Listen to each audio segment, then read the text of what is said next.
அனைவருக்கும் வணக்கம். நம்ம இந்த என்ன பார்க்கணும்னா மெட்ராஸ் ஹைகோர்ட் எக்ஸாமுக்கு பயனுள்ள நம்ம வின்னர்ஸ் கிளாஸ் அகாடமி சார்பாக நம்ம டெஸ்ட் பேட்ச் வந்து கொடுத்துட்டு வரோம். ஸோ அந்த டெஸ்ட் பேட்சில் கேட்கப்பட்ட ரீசனிங் சமுக்கான எக்ஸ்ப்ளனேஷன் வீடியோ தான் நம்ம இந்த வீடியோவில் பார்க்க போகிறோம்.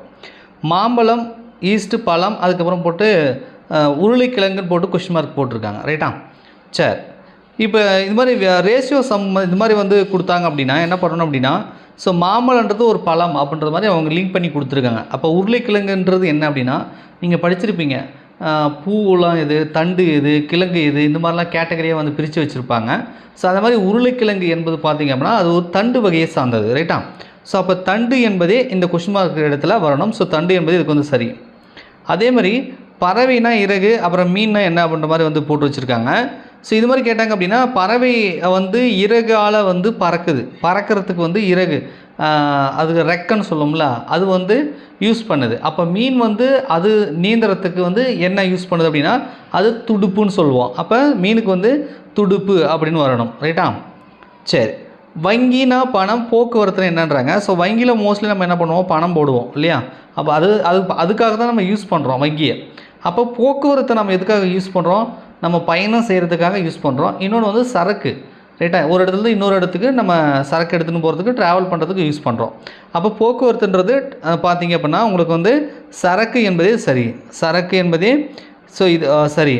அடுத்தது இதே மாதிரி பார்த்தீங்கன்னா இது வந்து நமக்கு வந்து வேர்டில் கொடுத்துருக்காங்க லிங்க் பண்ணி. இதே பார்த்திங்கன்னா உங்களுக்கு நம்பரில் இதே மாதிரி கொடுப்பாங்க, இதே கான்செப்டில். இங்கே பாருங்கள் 26:5 அதுக்கப்புறம் போட்டு 65ன்றது என்னன்ற மாதிரி போட்டு வச்சுருக்காங்க, ரைட்டா? சரி, இந்த மாதிரி போட்டால் என்ன சொன்னால் அது விகித சமம்னு சொல்லுவோம். விகித சமம் அப்படின்னு சொல்கிறாங்க, வேறு ஒன்றும் இல்லை, தமிழில் விட்டுடுங்க.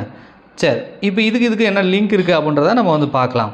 இது வந்து பார்த்திங்கன்னா இந்த 5க்கும் 26க்கும் ஒரு லிங்க் இருக்குது. என்னென்னா 5 ஸ்கொயர் வந்து 25, அது கூட ஒன்று ஆட் பண்ணி போட்டிருக்காங்க, தட் இஸ் 26. அப்போ இந்த 65ன்றதை வரணும் அப்படின்னா இந்த இடத்துல எந்த நம்பரை வந்து ஸ்கொயர் பண்ணியிருப்பாங்க அப்படின்றத நம்ம பார்க்கணும், ரைட்டா? ஸோ அப்படி பார்த்திங்க அப்படின்னா 8 8 64. அப்போ 8 ஸ்கொயர்னால் 64, அது கூட ஒன்று ஆட் பண்ணால் 65. அப்போ கொஸ்டின் மார்க் இடத்துல வரக்கூடிய நம்பர் வந்து 8, ரைட்டா? 8 ஸ்கொயர் பண்ணால் 8 8 64, 64 + 1 65ன்னு வந்துடும். ஸோ அப்போ ஆன்சர் கரெக்டாக இருக்குது. அப்போ சி ஆப்ஷன் வந்து சரியாக வருது.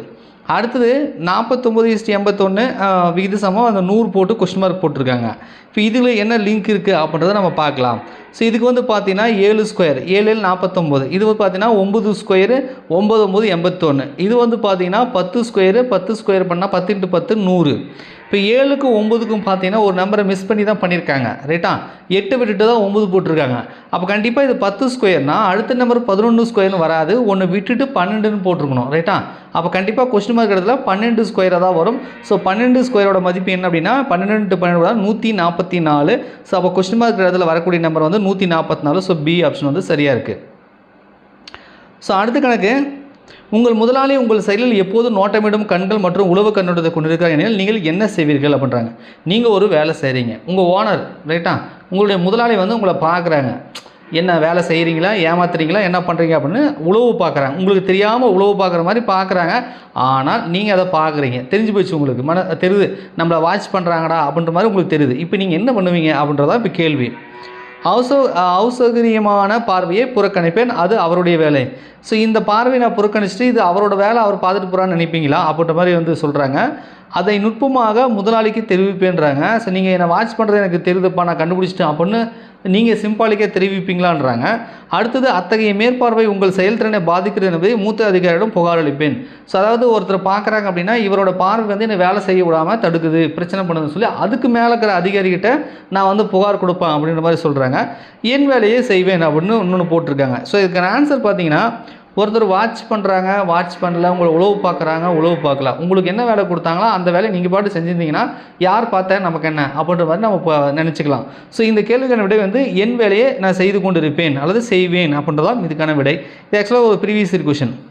நீங்கள் ஒரு கடையில் மளிகை சாமான்கள் வாங்குகிறீர்கள், கடைக்காரர் சில்லறை தரும்போது 10 ரூபாய் அதிகம் தந்து விடுகிறார், நீங்கள் என்ன செய்வீர்கள்? ஒரு பொருள் வாங்குறீங்க, ஒரு 500 ரூபா 1000 ரூபா கொடுத்து வாங்குறீங்க, மீதி சில்லறை வந்து கொடுக்குறாங்க. அப்படி கொடுக்கும்பொழுது என்ன பண்ணுறாங்கன்னா ஒரு 10 ரூபா சேர்த்து அவங்க கணக்கு தெரியாமல் கொடுத்துட்டாங்க. இப்போ நீங்கள் என்ன பண்ணுவீங்கன்னு கேட்குறாங்க. என் நண்பனிடம் கொடுப்பேன், 10 ரூபா எக்ஸ்ட்ரா கொடுத்துறான்னு சொல்லி ஃப்ரெண்டு இந்த நீ 10 ரூபாய் நீங்கள் எக்ஸ்ட்ரா கொடுத்தா நீ வச்சுக்க ஃப்ரெண்டுக்கிட்ட கொடுப்பீங்களா? அல்லது 10 ரூபாய் எக்ஸ்ட்ரா வந்துச்சு, ஒரு இது நமக்கு எதுக்கு கோயில் உண்டியில் போட்டுருவோம், சாமிக்கு போட்டோம் அப்படின்னு போட்டுருவீங்களா? கூடுதல் பணத்தை கடைக்காரரிடம் திருப்பி கொடுப்பேன் போட்டிருக்காங்க. அடுத்தது அந்த 10 ரூபாயை என் வீட்டுக்கு எடுத்து செல்வேன். 10 ரூபாய் எக்ஸ்ட்ரா கொடுத்தா பரவாயில்ல, இன்னொரு நம்ம யூஸ் பண்ணிக்கலாம்னு சொல்லி வீட்டுக்கு கொண்டு போவீங்களா, அல்லது வந்து அந்த கொடுத்த எக்ஸ்ட்ரா பணத்தை வந்து மீண்டும் கடைக்காரர்கிட்டே கொடுப்பீங்களான்னு கேட்குறாங்க. ரைட்டா? ஸோ இதுக்கான விடை பார்த்தீங்கன்னா கூடுதல் பணத்தை கடைக்காரரிடம் திருப்பி கொடுப்பேன். ஒருத்தர் வந்து நமக்கு 10 ரூபாய் எக்ஸ்ட்ரா கொடுத்துட்டாங்கன்னா அது நமக்கு தெரியுது அப்படின்னா அது அவங்ககிட்டே திருப்பி கொடுக்குறதா முறைய வழியா, நீ கோயில் உண்டியலுக்கு போடுறதோ அல்லது ஃப்ரெண்டுக்கு கொடுக்குறதோ இல்லை வீட்டுக்கு எட்டு போகிறதோ தவறு. ஸோ அப்போ வந்து உங்களுடைய நேர்மையை சோதிக்கிற மாதிரி கேள்வி கேட்குறாங்க. ரைட்டா? கூடுதல் பணத்தை கணக்காரரிடம் திருப்பி கொடுப்பேன். அடுத்தது இந்த கேள்வி 6 கூற்றுகளில் இருக்கிறது. அதில் 3 கூற்றுகள் ஒன்றுடன் ஒன்று தொடர்பு ரீதியாக இருக்கிறது. இவ்விதம் 4 தொகுதிகள் கொடுக்கப்படுகிறது. எந்த தொகுதி தொடர்புடையது என்று கண்டறியும் அப்படின்னு சொல்கிறாங்க.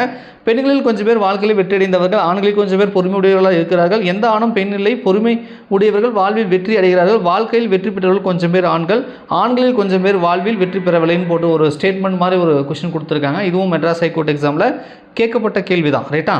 ஸோ இந்த மாதிரி கேள்வி கேட்டாங்கன்னா கொஞ்சம் கன்ஃபியூஷன் பண்ணுற மாதிரி இருக்கும். கொஞ்சம் யோசிச்சு பார்த்து நாமளாக போடுறது தான். அதுக்கப்புறம் அவங்க என்ன ஆன்சர் கொடுக்குறாங்களோ அதுதான் ஆன்சர். ஸோ அது நம்மளை குழப்பறதுக்காக வந்து ஒரு இந்த மாதிரியான கேள்வியெல்லாம் கேட்பாங்க. ரைட்டா? சரி, 4 to 6 பி ஆப்ஷன் வருது. எப்படின்னா இந்த பொறுமை உடையவர்கள் வாழ்வில் வெற்றி அடைகிறார்கள் அப்படின்றதும் வருது. ஆண்களில் கொஞ்சம் பேர் பொறுமை உடையவர்களாக இருக்கிறார்கள்.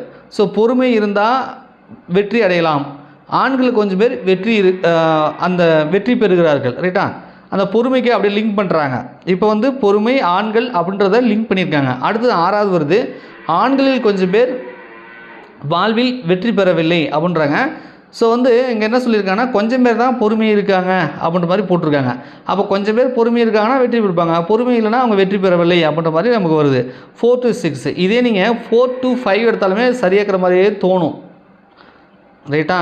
ஆனால் நம்மளை குழப்பறதுக்காக ஏதோ ஒன்று பண்ணி ஆன்சர் அவங்க கொடுக்குறது தான் ஆன்சர்னு போட்டு வச்சுருப்பாங்க. வாழ்க்கையில் வெற்றி பெற்றவர்கள் கொஞ்சம் பேர் ஆண்கள் அப்படின்றாங்க. வாழ்க்கையில் வெற்றி பெற்றவர்கள் கொஞ்சம் பேர் ஆண்கள் அப்படின்னா மீதி பேர் வெற்றி பெறவில்லையா, அவங்க ஏன் வெற்றி பெறல, அவங்க பொறுமை இல்லையா, அதை பற்றின தெளிவான விளக்கம் அந்த ஸ்டேட்மெண்ட் இல்லாதனால நம்ம 6 வந்து நம்ம சூஸ் பண்ணுற மாதிரி இருக்குது. ஸோ பி ஆப்ஷன் வந்து சரியாக இருக்குது. அடுத்த கீழ்கண்ட சூழலில் எந்த கூற்று மிக சரியானதுன்றாங்க. உன் நண்பர் பிறர் பையிலிருந்து ஏதோ ஒரு பொருளை எடுப்பதை நீ பார்த்து விட்டாய். உன் ஃப்ரெண்ட்ஸ் வந்து பார்த்தீங்கன்னா அடுத்தவங்களோட பேக்கில் கையை விட்டு ஏதோ எடுக்கிறாரு, அவர் காசை எடுக்கிறாரா, ஏதோ ஒன்று ஆட்டையை போடுறாரு. ரைட்டா? அடுத்தவர்கள் பையில் கையை விட்டு எடுக்கிறாங்க, நீங்கள் அதை பார்த்துட்டீங்க. இப்போ நீங்கள் என்ன பண்ணுவீங்க அப்படின்றத இப்போ கேள்வி. என் நண்பர் ஆகையால் யாரிடம் காட்டி கொடுக்க மாட்டேன், என்னோடய ஃப்ரெண்டுன்றதுனால யார்கிட்டையும் நான் சொல்ல மாட்டேன். பிறர் பொருளை எடுத்து தவறு, அதனால் நண்பராக இருந்தாலும் ஆசிரியரிடம் கூறுவேன். இது வந்து ஸ்கூல் பிள்ளைங்க மாதிரி. அப்போ வந்து நீ ஒரு ஃப்ரெண்ட், நம்ம பக்கத்தில் ஃப்ரெண்ட்ஸ் வந்து இன்னொரு ஃப்ரெண்ட்ஸோட பையில் கையை விட்டோம் அப்படின்னா நம்ம டீச்சர்கிட்ட என்ன பண்ணுவோம், மிஸ் பாருங்கள் மிஸ் இவங்க கை விட்றான்னு சொல்லுவாங்களோ அது மாதிரி ஆசிரியர்கிட்ட புகார் அளிப்பீங்களா அப்படின்னு வந்து கேட்குறாங்க. அடுத்தது ஆசிரியரிடம் கூறி விடுவேன் என மிரட்டி திருத்துவேன். நீ ஏதாவது கையை விட்ட அப்படின்னா நான் டீச்சர்கிட்ட சொல்லி உன்னை அடி வாங்க வச்சிருவேன் அப்படின்னு சொல்லி மிரட்டுவீங்களான்னு கேட்குறாங்க. அடுத்தது நண்பர் ஏன் அப்பொருளை எடுத்தார் என்பது பற்றி பிறர் பொருளை எடுப்பது தவறு என்பது குறித்தும் நண்பரிடம் பேசுவேன். ஸோ இந்த மாதிரி மாட்டி விடாமல் அடுத்தவங்க பொருளை எடுக்கக்கூடாது, அடுத்தவங்க பொருளை எடுக்கிறது தவறு, பிறர் பொருளை வந்து எடுக்கக்கூடாது அப்படின்னு சொல்லி நண்பர்கள் வந்து புத்தி சொல்கிறது. ரைட்டா? ஸோ அந்த மாதிரி சொல்கிறது தான் வந்து சரின்றாங்க. ஸோ இந்த கேள்விக்கு வந்து டி ஆன்சர் தான் சரி. அடுத்தது ரவி என்ற சிறுவன் தன் வீட்டில் உள்ள மாதுளை மரத்தில் உள்ள பெரும்பாலான பூக்களை பறித்து விட்டான், அதனால் அப்படின்னு போட்டிருக்காங்க. ஸோ மாதுளை மரத்தில் உள்ள அந்த பூக்களை பறிச்சிட்டாங்க அப்படின்னா இவங்க என்ன சொல்கிறாங்க, அந்த மரம் உலர்வது குறையின்றாங்க, மாதுளை பழங்கள் குறையின்றாங்க, இலைகள் உதிர்ன்றாங்க, மேற்கண்ட எதுவும் இல்லைன்றாங்க. அந்த மரத்தில் இருக்கக்கூடிய பூக்களை பறிச்சிட்டாங்கன்னா பழங்கள் வந்து குறையும். ரைட்டா? ஏன்னா பூ தான் வந்து காயாக மாறி காய் தான் கனியாக மாறுதுன்னு சொல்லுவோம் இல்லையா? ஸோ அதனால் வந்து பழங்கள் வந்து குறையும். அடுத்தது கீழ்கண்ட வரிசையில் உள்ள பதில்களில் எந்த பதில் விடுபட்ட இடத்தில் வருன்றாங்க. ஏபிசிடியில் எது இந்த பாருங்கள் கொஸ்டின் மார்க் போட்டுருக்காங்க இல்லையா, இந்த இடத்துல வரக்கூடிய பிக்சர் என்னன்றாங்க. இது பார்த்தீங்கன்னா உங்களுக்கு 2 மணி காட்டுது, இது பார்த்தீங்கன்னா 3 மணி காட்டுது. அடுத்து நம்ம டக்குன்னு சொல்லலாம் 4 மணி காட்டுதுன்னு சொல்லிடலாம். வரிசையாக போனீங்கன்னா ஸோ இதான் வந்து ஆர்டராக இருக்கும். ஆனால் சில பேர் யோசிக்கலாம், சார் இங்கே 6 போட்டிருக்காங்க அப்போ 5 வராதா அப்படின்னு நம்ம யோசிப்போம். ஸோ 2 வந்து கரெக்டாக மேட்ச் ஆகுது, அடுத்தடுத்து வருது. ரைட்டா? ஸோ அதனால் நம்ம இதை தான் லிங்க் பண்ணணும் இல்லையா, இப்படி லிங்க் பண்ண கூடாது. அப்போ நமக்கு 4 தான் வருது. ஸோ பி ஆப்ஷன் வந்து இதுக்கு வந்து சரி. கீழ்கண்ட படத்தில் என்ன வருமா அப்படின்னு சொல்லி வந்து கேட்குறாங்க. இந்த படத்தை கொஞ்சம் பாருங்கள். ஒரு பாக்ஸ் மாதிரி போட்டு ஒரு புள்ளி வச்சுருக்காங்க, அடுத்தது பாக்ஸ் மாதிரி போட்டு 3 புள்ளி வச்சுருக்காங்க. அப்போ 1 வருது 3 வருது. அடுத்தது பாக்ஸுக்குள்ளே பார்த்தீங்கன்னா ஒரு 5 புள்ளி வச்சுருக்காங்க, 3 புள்ளி அப்புறம் 2 புள்ளி வச்சுருக்காங்க, அப்போ 5. அப்போ 1 3 5ன்னு வருது. ஒற்றைப்படையில் வர்ற மாதிரி வருது அந்த புள்ளி. அப்போ 1 3 5 அப்புறம் 7, அப்போ 7 புள்ளி வர்ற மாதிரி வரணும். இங்கே சி ஆப்ஷனில் பார்த்தீங்கன்னா உங்களுக்கு கீழே 4 புள்ளி மேலே 3 புள்ளியும் போட்டிருக்காங்க. ஸோ 7 புள்ளிக்கிறதுனால சி ஆப்ஷன் தான் உங்களுக்கு வரும். அடுத்தது விடுபட்ட எண்ணை காண்கன்னு சொல்லி ஒரு பிக்சர் கொடுத்துருக்காங்க. இது ஒன்றுமே இல்லை, ரொம்ப சிம்பிளானது. இங்கே பாருங்கள், இதுக்கு நேராக இருக்குல்ல, அப்படியே ஆட் பண்ணி பாருங்கள். இங்கே பாருங்கள். ஸோ இதை ஆட் பண்ணிங்கன்னா 1 + 5 + 9, 9 1 10, 10 5 15 வந்துருச்சா? அப்போ இதை ஆட் பண்ணி பாருங்கள். 7 + 5 + 3, 7 3 10, 5 15. அப்போ கூட்டினா அந்த நேராக இருக்கிறத கூட்டினா 15 வருது. அதுதானே கான்செப்ட்டு. அப்போ இதை நேராக இருக்கிறத கூட்டினா கண்டிப்பாக 15ன்றது வரணும். அப்போ 2 + 5 கொஷின் மார்க் இருக்கிற நம்பரை ஆட் பண்ணிங்க அப்படின்னா உங்களுக்கு 15ன்னு வரணும். ஆனால் கொஷின் மார்க்கில் என்ன நம்பர் இருக்குதுன்னு நமக்கு தெரியாது. ரைட்டா? சரி, இப்போ 2 5 கூட்டினா 7. ரைட்டா? 7. அப்போ அந்த 15ல் 7 கழிச்சிருங்க. 15ல் 7 கழிச்சிருங்க. கழிச்சிங்கன்னா உங்களுக்கு என்ன வருது? 8 வருதா? 8 வருதா? அப்போ கொஸ்டின் மார்க் இடத்துல 8ன்னு போட்டிங்கன்னா கூட்டினா 8 2 10, 10 5 15 வருது. அப்போ கொஸ்டின் மார்க் இடத்துல 8ன்னு போட்டிங்கன்னா உங்களுக்கு நேராக கூட்டி பார்த்தீங்கன்னா உங்களுக்கு 15ன்றது கரெக்டாக வரும். ஸோ அதனால் 8 தான் இதுக்கான ஆன்சர். ஸோ ஏ ஆப்ஷன் வந்து சரி. விடுபட்ட எண்களை நிரப்புங்கன்னு சொல்லி ஒரு பாக்ஸ் போட்டிருக்காங்க. இது எப்படி வருது அப்படின்னா, இது நேராக வந்து ஆட் பண்ணி பாருங்கள். 30 10 40, 40 ஒரு 50 90. இது பாருங்கள், 50 30 80, 80 10 90. அப்போ இதில் என்ன வருது? 10 கொஸ்டின் மார்க்கு 30ன்னு போட்டிருக்கான். அப்போ கண்டிப்பாக இதை ஆட் பண்ணால் டோட்டலாக 3 ஆட் பண்ணால் நமக்கு 90 வரணும். இங்கே 10 இருக்குது, இங்கே 30 இருக்குது. அப்போ 40 வந்துடுச்சு. இந்த 40 கூட எதை கூட்டினா நமக்கு 90 வரும்? 50 கூட்டினா 90 வரும். அப்போ கொஸ்டின் மார்க் இடத்துல வர வேண்டியது 50. ஸோ பி ஆப்ஷன் வந்து சரி. குறுங்கோணத்தை காட்டும் கடிகாரம் எதுன்றாங்க. இது பாருங்கள், செங்கோணம். அதாவது இப்படி இருக்குது. அப்போ 90 டிகிரி. இது பேர் செங்கோணம்னு சொல்லுவோம். இது வந்து 180க்கு மேலே இருக்குது. ஸோ இது வந்து பார்த்திங்கன்னா 90க்கு மேலே இருக்குதுல்ல, இது பேர் விரிகோணம்னு சொல்லுவோம். விரிகோணம் அப்படின்னு சொல்லுவோம். ஸோ இந்த சி ஆப்ஷன் பாருங்கள், இது 90 டிகிரிக்கு உள்ளே இருக்குது. அதாவது இப்படி இருக்குது. அப்போ கண்டிப்பாக வந்து இது ஒரு 45 50, 90 விட கம்மியாக இருக்கும். ரைட்டா? அப்போ இதுதான் குறுங்கோணம். ரைட்டா? 4 படத்தையும் பார்க்கணும். இது பாருங்கள், இது பேர் நேர்கோணம்னு சொல்லுவோம். இப்படி நேராக இருக்குது. இது வந்து 180 டிகிரி இருக்கும். இது குறுங்கோணம் கிடையாது. அப்போ சி ஆப்ஷன் வந்து சரியாக இருக்குது. வட்டத்தில் எக்ஸோட மதிப்பை காண்க அப்படின்னு சொல்கிறாங்க. இது என்ன ஃபார்மேட்டில் இருக்குன்னா, இது 2 இங்கே 4 போட்டிருக்காங்களா, 2 + 2 4ன்னு வருது. அடுத்தது 4 கூட 3 ஆட் பண்ணுறாங்க, அது 7ன்னு வருது. அடுத்தது இந்த 7 கூட 4 ஆட் பண்ணுறாங்க, ஸோ 11 வருது. அடுத்தது 11 கூட 5 ஆட் பண்ணுறாங்க, 16ன்னு வருது. அடுத்தது 16 கூட இப்போ பாருங்கள் 2 3 4 5ன்னு போட்டோமா, கண்டிப்பாக இந்த இடத்துல 6 வரணும். ஸோ 16 6 கூட்டினா 22. அப்போ ஆன்சர் வந்து 22. ஸோ டி ஆப்ஷன் வந்து உங்களுக்கு கரெக்டாக இருக்கும். அடுத்தது ஒரு புத்திசாலி மனிதன் மூட்டைக்கு 30 வீதம் தேங்காய் வீதம் 3 மூட்டைகள் எடுத்து செல்கிறான். ஒவ்வொரு சுங்கச்சாவடியை தாண்டும் பொழுதும் மூட்டைக்கு 1 தேங்காய் வீதம் தர வேண்டும். 30 சுங்கச்சாவடிகளை தாண்டும் பொழுது அவனிடம் எத்தனை தேங்காய் மீதம் இருக்குன்றாங்க. இது வந்து இப்போ டிஎன்பிஎஸ்சி குரூப் 4ல் கேட்கப்படுது. இந்த தேங்காயை சம்மத்தான் அவங்க மாங்காய்னு கேட்டாங்க. நீங்கள் நினைக்கலாம், இல்லை சார் அவங்க மாங்கான்னு கேட்ட சம்மத்தான் நீங்கள் தேங்காய்னு கொடுத்துருக்கீங்க நீங்கள் நினைக்கலாம். 2 ஒன்று தான். டிஎன்பிசிக்கு முன்னாடியே பார்த்தீங்கன்னா, இப்போ குரூப் 4 நடந்த தேர்வுக்கு முன்னாடியே இந்த கணக்கெல்லாம் பார்த்தீங்கன்னா நிறையா தேர்வுகளில் கேட்டிருக்காங்க. அந்த தேர்வில் தேங்காய்ன்னு தான் சொல்லி கேட்டிருக்காங்க. டிஎன்பிசிக்காரன் தேங்காய்க்கு பதிலாக மாங்காய்னு போட்டு கேட்டுட்டான். அவ்வளோதான் வித்தியாசம். ரைட்டா? ஸோ இந்த மாதிரி வந்து புத்திசாலி அப்படின்னு ஒரு வார்த்தையில் இந்த சம்மோட டோட்டலோட கான்செப்டே மாறிடுச்சு. எல்லோரும் என்ன பண்ணாங்கன்னா 3 மூட்டைக்குது, 30 மாம்பழங்குது, ஒரு 30 டோல்கேட் போனால் கடைசியில் 0, ரொம்ப ஈஸியான கணக்காச்சுன்னு போட்டு வந்துட்டாங்க. அப்புறம் பார்த்தா தான் தெரியுது இது இந்த மாதிரி இல்லை அப்படின்னு. இந்த ஒரு வார்த்தையில் தான் அவங்க டோட்டலாக சம்மோட லிங்க் பண்ணி வச்சுருக்காங்க. ரைட்டா?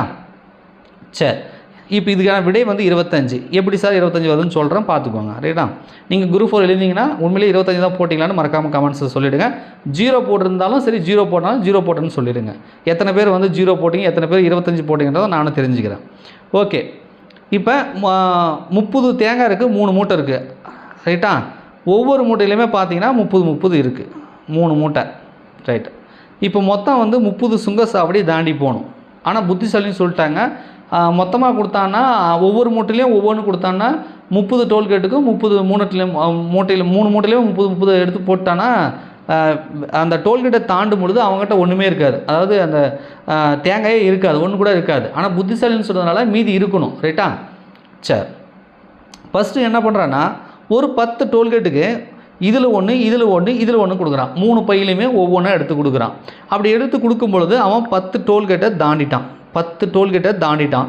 இப்போ அவங்ககிட்ட இதில் 20 இதில் 20 இதில் 20 இருக்குது. ரைட்டா? இப்போ யோசிக்கிறான். இப்போ நம்மக்கிட்ட 3 சாக்கு இருக்குது, ஆனால் 20 இருக்குது. நம்ம ஒரு மூட்டையில் 30 போட்டுக்கலாம். அப்படி போட்டோம்னா 2 பையை மாற்றிக்கிட்டோம்னா நம்ம அடுத்தடுத்த டோல்கேட்டுக்கு நம்ம 2 தேங்காய் கொடுத்தா போதும்னு அவன் முடிவு பண்ணுறான். நீங்கள் எத்தனை சாக்கு போய் வச்சுருக்கீங்களோ அதைப்படி ஒன்று தான் கொடுக்கணும். நீங்கள் 3 வச்சா 3, 2 வச்சுருந்தா 2, 1 வச்சுருந்தா 1, 5 வச்சுருந்தா 5, அந்த மாதிரி கான்செப்ட் தான் டோல்கேட் அந்த சுங்கசாவடியில் வாங்குறாங்க. இப்போ இந்த 20 இருக்குல்ல ஒரு பையில், இதில் என்ன பண்ணுறேன்னா இந்த 20ல் இதில் 10 இதில் 10 போடுறான். அப்படி போட்டால் என்ன ஆகும்னா இந்த பேக்கில் 30 இந்த பேக்கில் 30 வந்துடும். ஒரு சாக்கு பை வந்து எம்டி ஆகிடும். அப்போ 2 சாக்கு பையில் அவன் 30 பண்ணிக்கிட்டான். இப்போ அவங்ககிட்ட இருக்கிறது 2 சாக்கு பை தான். ரைட்டா? இது வரைக்கும் அவன் கொடுத்தது பார்த்திங்க அப்படின்னா மொத்தமாக வந்து இதில் 10 இதில் 10 இதில் 10 ஒரு 30 வந்து கொடுத்துட்டான். இப்போ வந்து 20 20 20 அப்படின்றது இப்போ 60 தான் மீதி இருக்குது. ரைட்டா? 30 போயிடுச்சு. 90ல் 30 போயிடுச்சு. இன்னும் 60 இருக்குது. இப்போ என்ன பண்ணுறான்னா அடுத்தடுத்த டோல்கேட்டுக்கு 2 சாக்கு பை இதனால் 2 கொடுக்குறான். அதாவது இதில் 1 இதில் 1 அப்படின்னு கொடுத்துட்டு வரான். இது எத்தனை டோல்கேட் கொடுக்குறான்னா இது ஒரு 15 டோல்கேட்டு கொடுக்குறான். ஏற்கனவே 10 டோல்கேட் தாண்டியாச்சு. இப்போ ஒரு 15 டோல்கேட்டு. இப்போ கடைசியில் இந்த 15 டோல்கேட்டுக்கு ஆனதுக்கப்புறம் ஃபஸ்ட்டு பையில் 15ம் ரெண்டாவது பையில் 15 வந்து 15 சொல்லி அந்த தேங்காய் இருக்குது. ரைட்டா? இப்போ இது வரைக்கும் மொத்தமாக ஒரு 10 15 25 டோல்கேட் வந்து அவன் தாண்டி வந்தாச்சு. இன்னும் 5 டோல்கேட் இருக்குது. இப்போ என்ன யோசிக்கிறான்னா இதில் 15 இதில் 15 இருக்குல்ல, அப்போ 2 சேர்த்து ஒரே பையை போட்டோம்னா ஒரே பையை 30ன்னு மாறிக்கும். ரைட்டா? அப்போ என்ன பண்ணுன்னா 2 சேர்த்து ஒரே பையில் 30ன்னு போட்டுக்கிறான். இன்னும் மீதிக்கிறது 5 டோல்கேட் தான். இப்போ ஒரு பை தான் அவங்ககிட்ட இருக்கிறதுனால ரூல்ஸ் அண்ட் ரெகுலேஷன் படி ஒரு டோல்கேட்டுக்கு ஒரு தேங்காய் கொடுத்தா போதும். ரைட்டா? அப்போ மீதி இன்னும் 5 டோல்கேட் தான் இருக்குது. அப்போ 5 டோல்கேட்டுக்கு 5 தேங்காய் கொடுத்துட்றான். ஸோ 5 டோல்கேட் முடிச்சதுக்கப்புறம் அவங்ககிட்ட 25 தேங்காய் அவங்ககிட்ட இருக்கும். ரைட்டா? இதான் வந்து கான்செப்ட். 25ன்றது தான் இதுக்கான பதில். இந்த மாதிரி கொஞ்சம் விவரமாக நம்மளை யோசிக்கிற மாதிரி மெட்ராஸ் ஹைகோர்ட்டில் கேட்பாங்க. அதையும் பார்த்துக்கோங்க. இந்த சமம் வராது. இதே மாதிரி ஏதாவது நம்மளை வந்து கிரிட்டிக்கலாக திங்க் பண்ணுற மாதிரிலாம் கேட்பாங்க. படத்தில் எத்தனை சதுரங்கள் உள்ளன அப்படின்னு சொல்லி வந்து கேட்டிருக்காங்க. ஸோ இது வந்து பார்த்தீங்கன்னா உங்களுக்கு இந்த மாதிரி ஒரு பிக்சர் போட்டிருக்காங்கல்ல இப்படி பெருசாக, அதுலேயே பார்த்தீங்கன்னா 1 2 3 4 இந்த சென்ட்ரல் இருக்கிறதும் வருது. ரைட்டா? ஸோ இதுவே 5 நம்ம சொல்லிடலாம். அப்போ சென்ட்ரலில் பார்த்தீங்கன்னா உங்களுக்கு இது மட்டும் பாருங்கள். இதை நம்ம ஏற்கனவே கவுண்ட் பண்ணிட்டோம். அந்த பெருசை மட்டும் விட்டுடலாம். ஆனால் உள்ளே பார்த்தீங்கன்னா 1 2 3 4 அதில் 1 4 இருக்குது. ரைட்டா? சின்னதாக 4 இருக்குது. அதுக்கப்புறம் இப்படி போட்டாங்க இல்லையா, இங்கே பாருங்கள் இப்படி போட்டிருக்காங்களா, இந்த மாதிரி போட்டிருக்காங்க இல்லையா. ஸோ இது வந்து 1. அப்போ 5 + 4 + 1 இது ஒரு 5 இது ஒரு 5. அப்போ மொத்தம் 10 சதுரங்கள் கொடுக்கப்பட்ட படத்தில் இருக்குது. ரைட்டா? 10 சதுரங்கள் எங்கே இருக்குது? இங்கே இருக்குது. டி ஆப்ஷனில் இருக்குது. 10 சதுரங்கள் இருக்குது. எத்தனை ட்ரையாங்கிள் இருக்குது, எத்தனை சதுரங்கள் இருக்குது, இந்த மாதிரி வந்து ஏதாவது ஒரு பிக்சரை கொடுத்துட்டு அதில் எத்தனை படங்கள் இருக்குதுன்னு கேட்பாங்க. ரைட்டா? சரி, அடுத்தது கீழ்கண்ட எண்களில் வேறுபட்டதை காண்கன்றாங்க. வேறுபட்டதை கண்டுபிடிக்கணும். இங்கே பாருங்கள், இந்த 176 அப்படின்றது எப்படி போட்டிருக்காங்கன்னா ஃபஸ்ட்டு டிஜிட்டும் லாஸ்ட்டு டிஜிட்டும் ஆட் பண்ணுறாங்க. அப்படி ஆட் பண்ணிங்கன்னா 1 6 7 அது சென்ட்ரல் போடுறாங்க. ஸோ 176ன்னு வருது. ரைட்டா? இதே மாதிரி இங்கே பாருங்கள், இது வந்து ஆக்சுவலாக அது தவறு. 168ன்றது இங்கே 1 ஃபஸ்ட்டு டிஜிட்டு லாஸ்ட் டிஜிட்டு 8 1 8 கூட்டினா 9ன்னு வரணும். அப்போ இது வந்து டிஃப்ரெண்ட்டாக இருக்குது. ரைட்டா? சரி, மற்றதெல்லாம் கரெக்டாக வருதான்னு பார்க்கலாம். இங்கே பாருங்கள் 154 இருக்கா. ஃபஸ்ட்டு டிஜிட் 1 லாஸ்ட் டிஜிட் வந்து 4. அப்போ 1 + 4 5 சென்ட்ரலில் 5 போட்டிருக்கான். இதில் பாருங்கள் கடைசி டி ஆப்ஷன் பாருங்கள், ஃபஸ்ட்டு நம்பர் 1 லாஸ்ட் நம்பர் 8 ரெண்டுத்தையும் ஆட் பண்ண 9 அதை சென்டரில் போட்டிருக்காங்க. ஸோ என்ன கான்செப்ட்னா ஃபஸ்ட்டு டிஜிட்டும் லாஸ்ட் டிஜிட்டும் ஆட் பண்ணி மிடில் நம்பரை போட்டிருக்காங்க. அப்படி போடும்போது இந்த செகண்ட் ஆப்ஷனில் கொடுத்துருது மட்டும் அந்த கான்செப்ட்டுக்கு வந்து அது சாட்டிஸ்ஃபேக்ஷன் இல்லை. ஸோ டிஃப்ரெண்ட்டான நம்பர் பி ஆப்ஷன் 168. அடுத்தது வேறுபட்டதை கண்டறி அப்படின்னு சொல்லி வந்து கொடுத்துருக்காங்க. ஸோ டேபிள் சேர் பெட்டு கம்ப்யூட்டர்னு போட்டிருக்காங்க. ஸோ இந்த டேபிள் சேரு பெட்டு அப்படின்லாம் நீங்கள் பார்த்தீங்க அப்படின்னா நம்ம வீட்டில் பயன்படுத்தக்கூடிய ஒரு பர்னிச்சர் வகை சார்ந்தது. உட்காரலாம், சேர்லையோ டேபிள்லையோ பெட்லேயோ நீங்கள் உட்காரலாம், படுக்கலாம். பட் ஆனால் கம்ப்யூட்டர் வந்து ஒரு எலக்ட்ரானிக் டிவைஸ், அது வந்து அதுக்காக யூஸ் பண்ணுறது கிடையாது. ஸோ அப்போ கொடுத்துருக்கிற 4 ஆப்ஷனில் வேறுபட்டது எது அப்படின்னு கேட்டாங்கன்னா கம்ப்யூட்டர் என்பதே இதுக்கான விடை. ரைட்டா? ஸோ டெஸ்ட் எழுதிருப்பீங்க, சின்ன சின்ன டவுட் இருந்திருக்கும். இப்போ இந்த வீடியோ பார்த்துக்கப்புறம் கிளாரிஃபிகேஷன் ஆகிருக்கும்னு நம்புகிறோம். வீடியோ பிடிச்ச மறக்காமல் லைக் பண்ணுங்கள். நன்றி, வணக்கம்.